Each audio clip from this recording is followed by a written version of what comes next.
they do even no one make person talk. Them say that Mayegun, that man too they talk. He too they talk. Say Mayegun diary, he they hot like pepper. But every day then they take money in bulk. Woman picking they the street they hawk.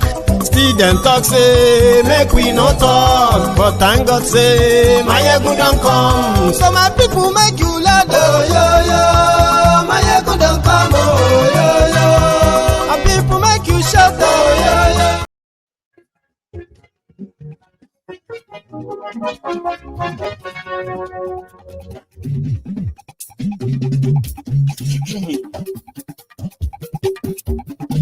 Mayegun làwọn mọ̀.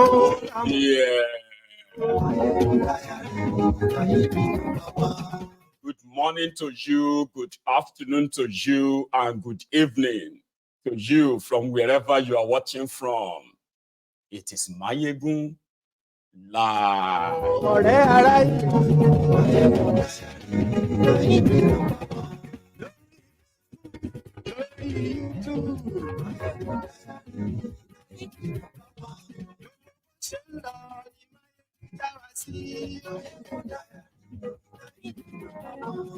Very traditional this Sunday evening. Please read the caption of this broadcast. Read the description of the broadcast. Invite your friends. Invite your not so friendly friends. Tell them that Mayegun today.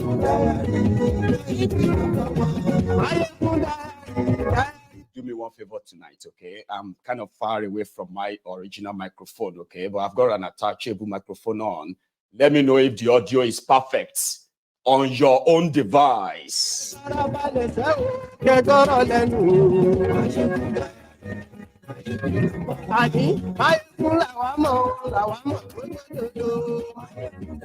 Yeah, almost like costumes for me now. I've got a few of them, but you know, there are two that are actually my favorite. This blue and red one, okay?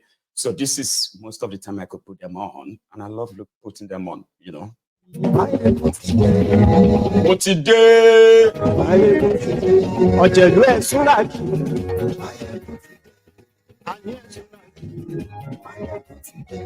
lórí Facebook and yes lórí YouTube. This is meant to be a good news, by the way, because a lot of us actually follow this.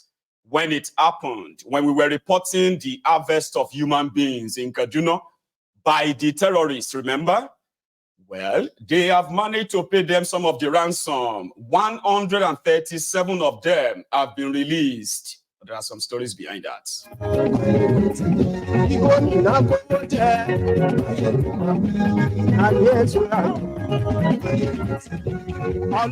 But they said today was my wedding day. Really? I think I should order more. I should order more of this my clothes, right?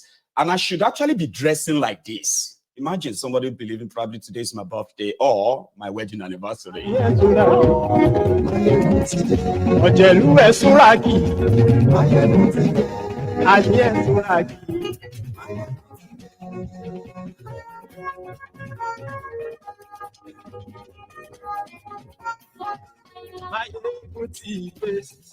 So today, now, good morning to you once again. Good afternoon to you. And good evening to you from wherever you are joining me from. It is Mayegun live. I was away yesterday and you probably didn't see much of me. And a lot has happened in the last, especially in the last 24 hours. But we'll start from the one that is, sort of at the top of it right now. And that is the release of the Kuriga, it's called, yes, Kuriga school children kidnapped about 11 days ago. I mean, it was everywhere. 287 school children were kidnapped, plus their teachers, and then some of the staffs in the school. But when they did the head count, 287 school children were taken by the terrorists. But they were not the one who demanded for 40 trillion. No, they are not the one. These ones only demanded for 1 trillion naira for the entire captive, 287. The news in Nigeria today is that all the children have been rescued. But there are questions, so sure you get. In reality, the terrorists released 137. And from what we have gathered, 149 or 150 are still in the hands of the terrorists. But again, the media in Nigeria has reported that all the children have been released. The governor of Kaduna State, Sonny, has reported that all the children have been released. In fact, rescued, not released, rescued. The Tinubu's government has released a statement, right, congratulating the security agents for rescuing the children. But it is because Nigerians hardly have any real interest in who is kidnapped or who is freed or how you are released. Not many are actually interested. So therefore, politicians continue to play politics with it. But when you call them out, they will quickly say, oh, come on, don't play politics with it. Security is everyone's business. No, insecurity is APC's business because it is an industry. And you don't have to be a victim before you understand this. We have presented evidence of the culpability, the collusion of the criminals in governments, the criminals in your security agencies and the rest of them working with the terrorists in ensuring the successful transaction called the successful kidnapping, from the planning to execution to the kidnapping to the negotiation for ransom, to the payment of ransom, and to the release of the captives. You will see the hands of every security agent in Nigeria, the politicians themselves, and in most cases, right, since it is their business, they do not want it to die. Ask questions. That's where we always have problem with them. This is where we always get into problems with them. When you ask them questions, they always have narratives. Like it's a script. Sure, you get nice. It's like a script. Terrorists will walk straight into a community. They will kidnap en masse, like mass kidnappings. And successfully, they will move all their victims to a place. And then negotiation will begin. Then, like it is script, okay? Then the children will be released, maybe not all of them. It happened in Chibok. It happened in Dapchi. It happened all over so many of these mass kidnappings. Not all the children are released. But the negotiation with the criminals who are writing the scripts, okay? The negotiation is taking off it. And most of the time, they change it to, we rescue them. But hang on, if you go and rescue people from people who kidnap them, does that not mean that you will arrested the kidnappers or kill them? It is only in Nigeria that Nigerian military will rescue kidnapped victims. And their kidnappers, they will not be found. They will not be seen. Here you get, only Nigeria. But because they were never rescued, it is called negotiation, pay ransom. So if they demanded for 1 trillion and Nigeria government under Tinubu, as well as a Kaduna government of APC, Egbekegbe, that actually allowed the kidnapping to take place in the first place, okay? So they paid them, right? Because kidnapping and ransom, by their law, you don't pay ransom to terrorists. Well, that's not true. They have to pay ransom, right? So they then came out and said, well, we will rescue them. That's what they said. Now, the script now is that they have been rescued. So if you dare ask how many of them, and when they were rescued, did the terrorists abandon them and run away? Or the word rescue means you have to take them from their kidnappers. It is not that they gave them to you. It's not like they, abandoned them. No, you rescued them by taking them from the kidnappers, Abi, but they did not.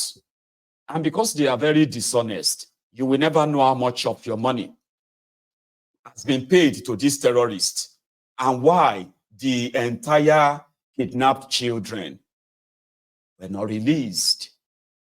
You know something, right? During the Chibok saga, when it didn't come to the public per se at the time, until when Dapchi happened. When they kidnapped the school children in Dapchi in Yobe State, and the negotiation started, okay, under Boko Haram, the terrorist governor from northern Nigeria, as well as Boko Haram's team, they were actually negotiating for the release of the Muslim students. Any child, all the children who were Muslims, right? They were ready to pay their ransom.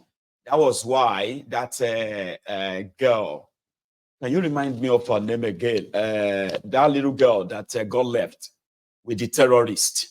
That was how that happened. And many more like that. That the moment, if you are a Christian, if your parents were Christian and you get kidnapped in your school, you are not likely going to be freed.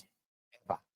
If your child is kidnapped in northern Nigeria by the terrorists, okay, and they happen to be Christian, like from Christian home, you are likely never going to see them again.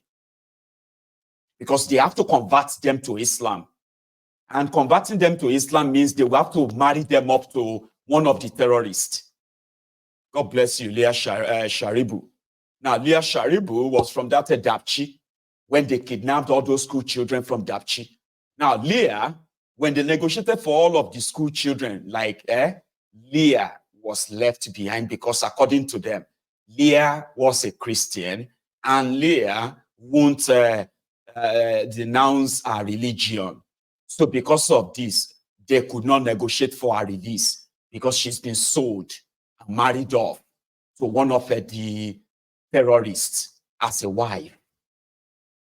So you get. So like I said, the script is pretty much like the way they want us to follow it. Oh, school children have been kidnapped. Oh, why would that happen? How could they let that happen? Then the next day, say, oh yeah, we are going to get them back. Then everything behind all of that you won't know. And this is how they have always been using your money to fund terrorism. And that is why they wouldn't want any serious military action against the terrorists because they are sponsor. Those who are using them, funding them, they are the same set of people who are also trying to work out peace for Nigeria. And every peace option or suggestion they have given, they've always been on how we can kneel down and bow down for the terrorists' wishes. That is why. So by this time tomorrow, Monday, Tuesday, you'll begin to now hear the full story. And then you'll be asking yourself, but we thought you said they released all of them. What happened to the remaining over 140 that you cannot really account for? And now they will change the story. They will change it. Oh, we are still working on that. But meanwhile, they are praising Tifnumbu right now. President Tifnumbu and all the security agents, everybody that have been working from, you know what I mean? All of us have been working overnight every day to get the girls back. Shut up, man. They took them. Sure, you understand? Your Nigerian system is so corrupt that every kidnapping that is taking place in Nigeria is government sponsored. Government doesn't have to kidnap the children themselves. All they needed to do is just to look away. Just look away. Or create a distraction. Sure, you get? By trying to make people realize, see that, oh, the Eastern Nigeria, oh, the Western Nigeria, those who are asking for Biafra, those who are asking for Ududua, they are more dangerous than those who are kidnapping your children, who are kidnapping children and forcing them into marriages, Islamic conversion, forceful conversion. And guess what? All these terrorists are not seen as terrorists per se. They are seen as a disgruntled brothers from northern Nigeria. Now, disgruntled means they are just angry and upset. Here you get. But if you dare say you want to leave Nigeria, you are more dangerous than the Fulani terrorists or the Boko Haram terrorists that are kidnapping children, raping them, and at the same time, selling them off as slaves. And in return, there is an already established corridor for them, Operation Safe Corridor. And that is the corridor where behind the scene, okay, when they put it under security vote, the money they ferry straight to the hands of the gun runners, the terrorist gun suppliers, drug suppliers, and including those who are shielding them as well. So this money can be put under security vote, and nobody will have to ask any question. How do you know why they said you can't ask them how they spend the security vote? It is because the people that created the insecurity, they want you to believe that they are also the same people who are working to stop it, which is totally impossible. And this is what this is all about now. Man, you need to see the faces of these children. They subjected children into their dirty, religious, political, and power game. Baba, that is what Nigeria has become. Oh. And this is how, how evil the northern politicians are. You see, we know say Nigerian politicians are very evil. But you see the level of evil and darkness that is in the heart of the northern politicians, especially the northern Sharia politicians. Their heart is so dark and dead that they will use children in their political power game, which is what this is all about. They will harm terrorists, cover them and protect them, okay? And begin to negotiate with this country on their behalf. In Nigeria today, the place where children can be kidnapped, raped, and forced to have their children by terrorists that will actually never really stand any trial.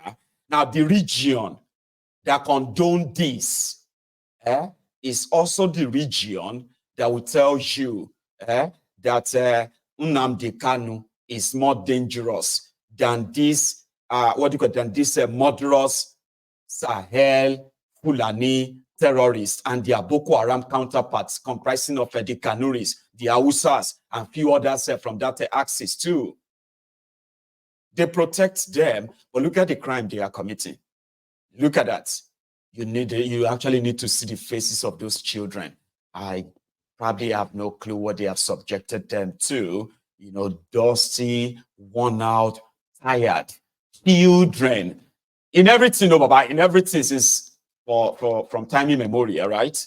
In every madness of adults in history, there's always a reservation where they will say, we must protect the women and children. There's actually, the rule of engagement, the military rule of engagement that also spell this out too. You must protect women and children. It is so important. Like if you are mad, but when you are in a place where children are subjected to sodomy, are subjected to rape, are subjected to forceful marriages, are subjected to so many things that look so normal. And if you dare challenge it, you are considered as a blasphemer. How dare you challenge that?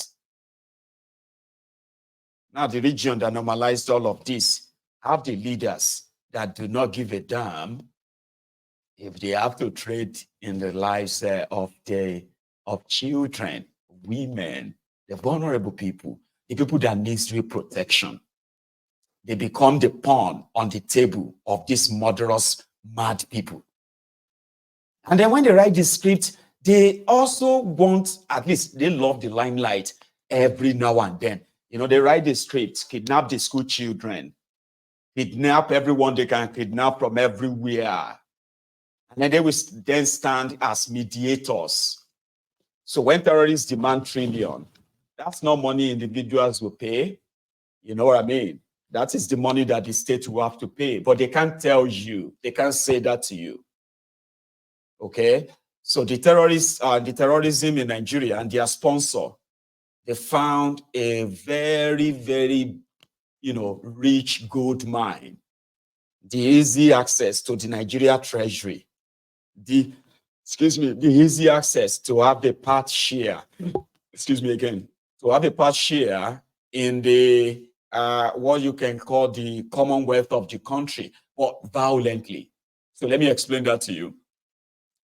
Since this terrorism started, and as we are all aware,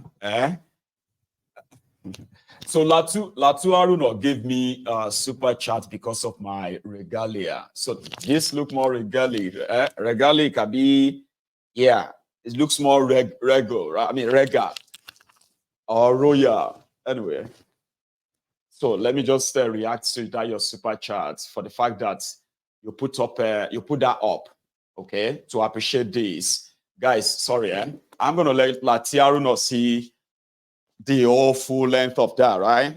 So it's a very long one and it's quite classy too, okay? And thank you very much. Right. Latu, God bless you. So talking about the industry that has now been opened and how terrorists managed through their sponsor to gain access into not only into the national purse of Nigeria, they actually went straight into the pocket and the savings of ordinary Nigerians. And historically, northern Nigeria has been so mismanaged that whenever they put Nigeria on the map as poor, the poor country, developing country, so it is this northern Nigeria and the mismanagement of that region by their criminal jihadist, terrorist, Islamic terrorist leaders, okay? Mismanagement of that, normalizing poverty, weaponizing it to their own advantage and all that. They've always been why Nigeria remain on the map as the poverty capital of the world. But do you even understand the damages the terrorists also did in all of this?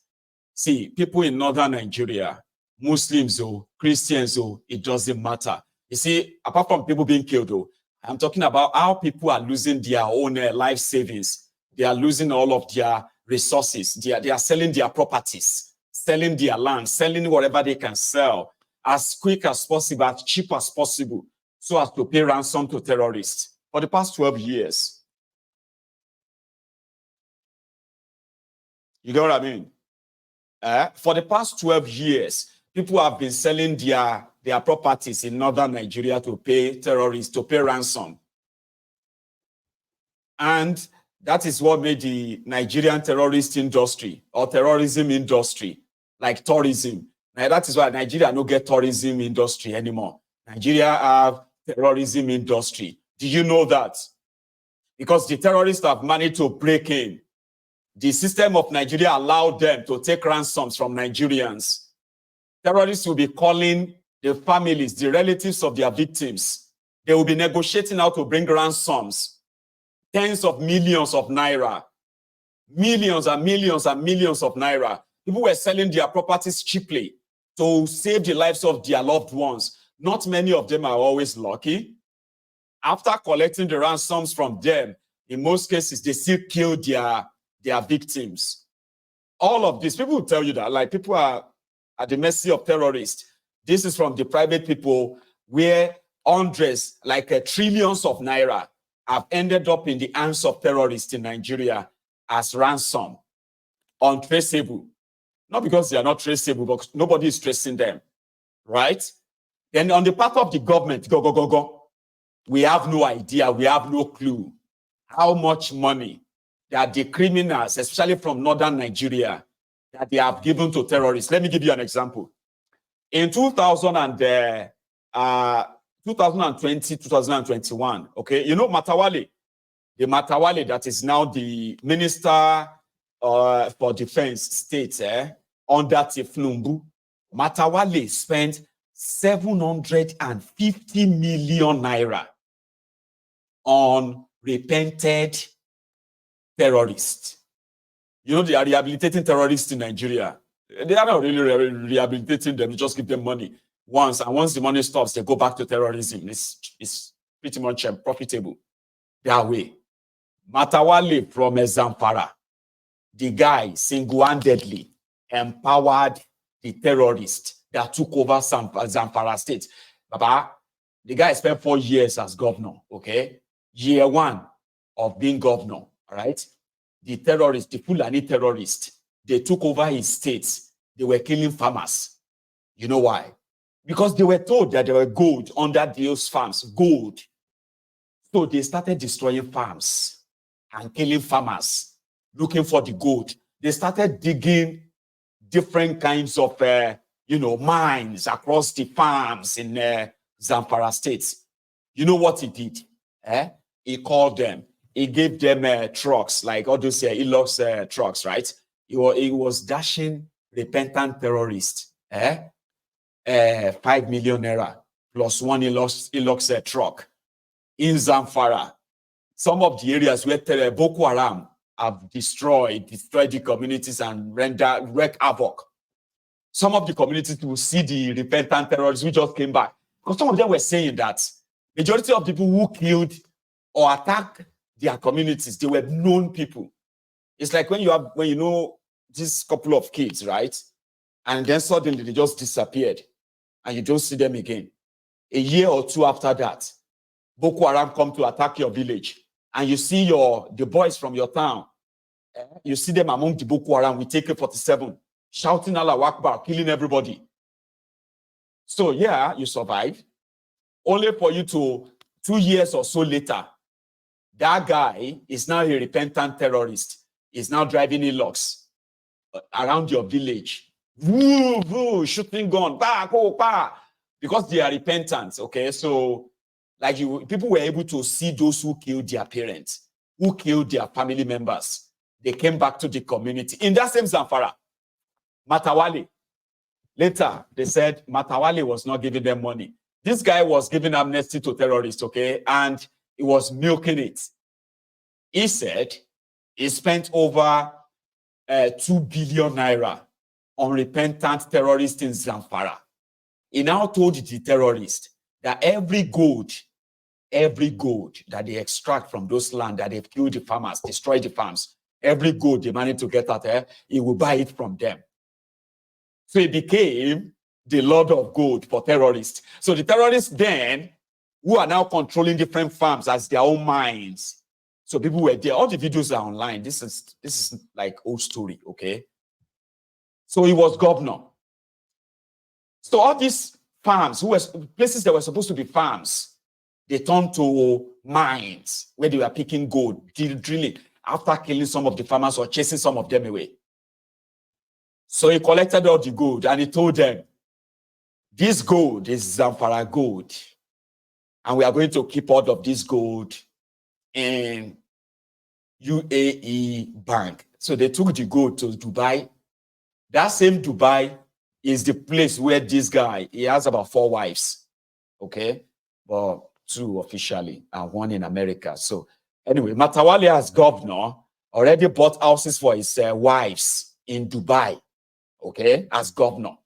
He is already sort of building life for his family in UAE. So now that Zamfara has gold, apart from the money from the federation account he's been collecting, this is gold. Omo Ogbeni Park or the gold. Today he is the Minister of Defense in Nigeria. I don't know if Zamfara people can ask him, sorry, where is our gold? How much is our gold that you took to Dubai? They will tell them, which gold? Which gold? This is a private business, private company. It has nothing to do with Zamfara. Zamfara only have 5% stake in it. They will change the story. But anyway, the long story is this. Person will spend 2 billion, will take empower terrorists in one single state. Now count 19 of them. Count 19, including Middle Belt. Because you see those ones in Middle Belt. Now Olori Buruku governors, plenty there too. You know something? Nigeria is such a fraud, all right, that when it is politically convenient, they will tell you northern Nigeria is bigger than southern Nigeria. And guess where they are calling northern Nigeria? Including the Middle Belt.